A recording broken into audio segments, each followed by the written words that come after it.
Hello horror hounds, welcome to my horror house. Last week after watching The First Power, I chatted to you about a loose kind of subgenre from the late 80s and 90s, which concerns itself with serial killers who are sent to the gas chamber or electric chair at the start of the story and then return beyond death to continue their killings. That includes movies like, as I mentioned, The First Power, Shocker, House 3, also known as The Horror Show, and the one that, after putting that video up, I was really jonesing to rewatch, Fallen from 1998, also known as the Denzel Washington one. Fallen comes right at the end of this cycle, if indeed it is a cycle, if indeed it is a subgenre.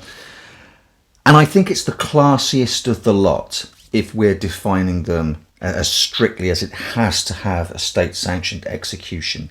In the sort of periphery of this subgenre, there are definitely films like Child's Play, and absolutely I think Exorcist 3 is a linchpin in 1990. Strangely, both of those starring Brad Dourif. Those two killers didn't die in the gas chamber or electric chair, but they were definitely killed by cops, killed by cop gunfire.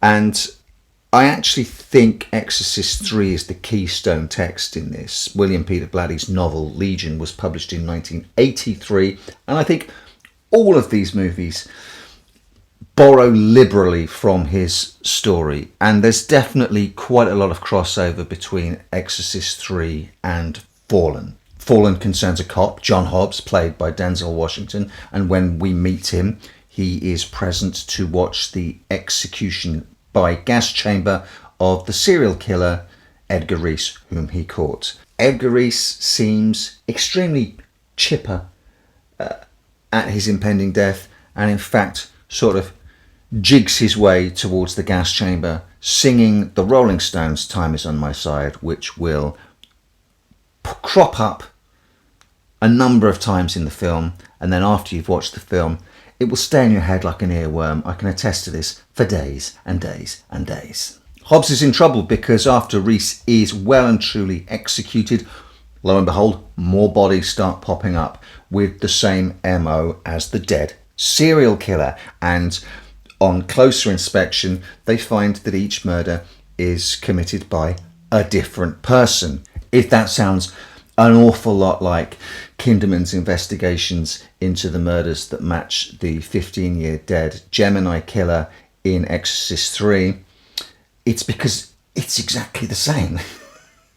And also behind all of these murderous, let's call them shenanigans, in both movies, there is a demonic presence.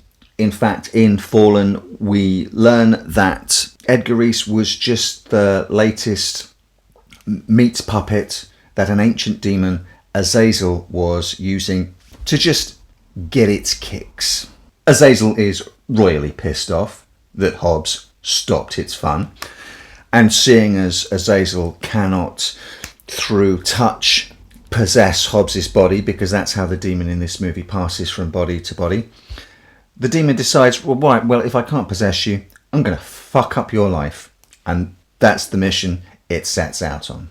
And of all of this loose cycle of post-death serial killer body hopping movies, I think Fallen is the classiest, Exorcist 3 aside. It tackles the subject matter with a degree of straightforwardness and seriousness, with such a stellar cast, that I've had a genuine appreciation for it since I saw it in 1998, even though this is only the second time I've seen it. So over a quarter of a century later, I've decided to revisit Fallen.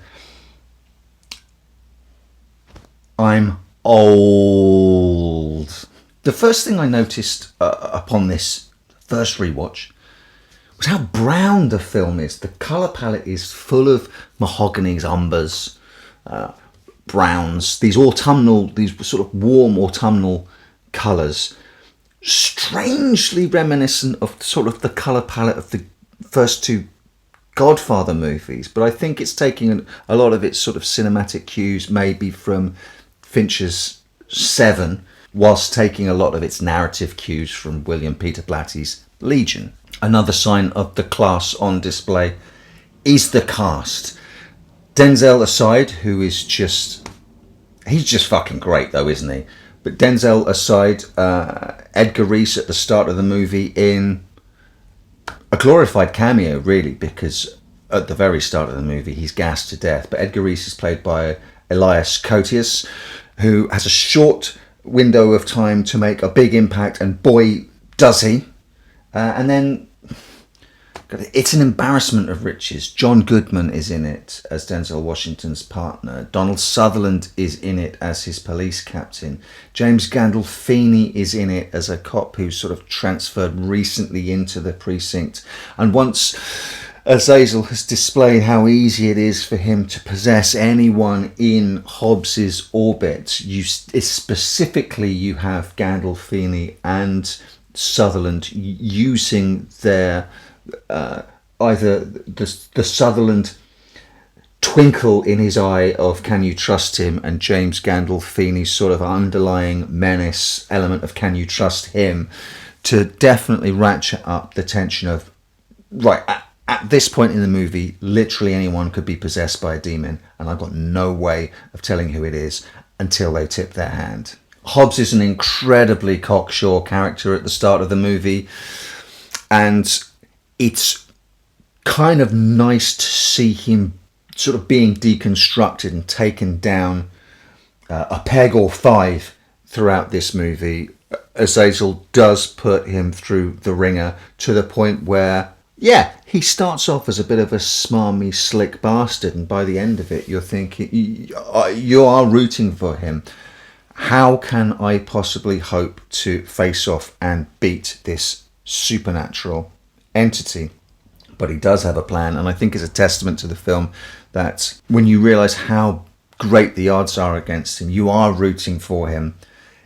It is an excellent plan. I won't spoil any of it. I think your enjoyment of the film is really going to depend on how well that payoff works and how well the end of the film works.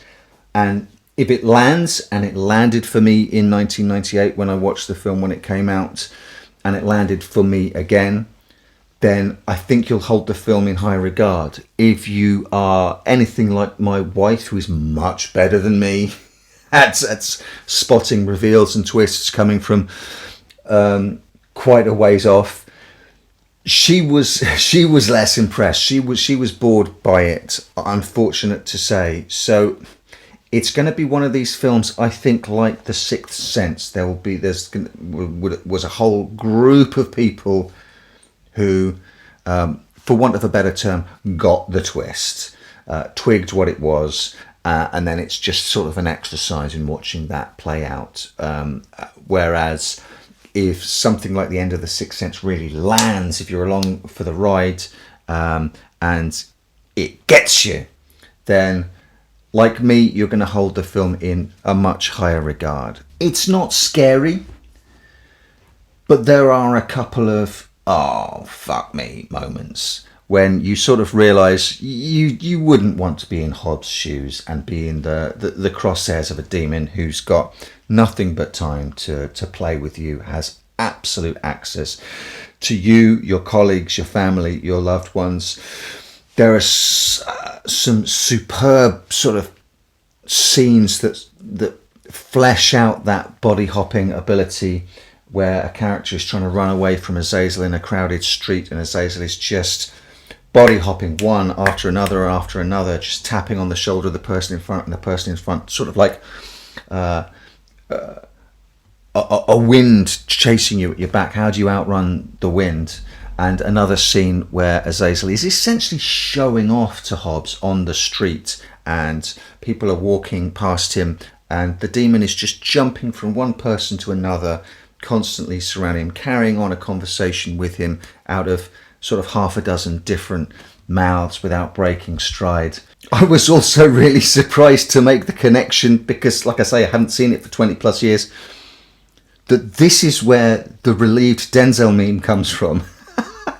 So there was a bit of a meta meme thing going on, because whilst that meme happened on the telly, I was doing my Leonardo DiCaprio. I recognised that meme.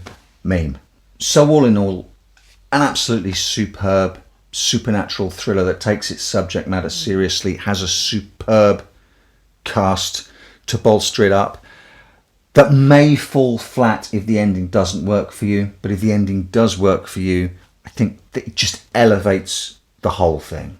If you're still here and you're at all interested in reading my story of demons on Earth that manifest themselves in the form of birds, you can find that in a story called The Lapwing's Decree in my collection of horror short stories, 17 stories of death and desire. Demons, werewolves, zombies, body horror, techno horror, beneath the sea horror. There's tons of stuff in there. It's bound to be something you like. I'd love it if you checked that out and let me know what you think. I bid you welcome. I welcome you to my house. Welcome to my house. Welcome to my home.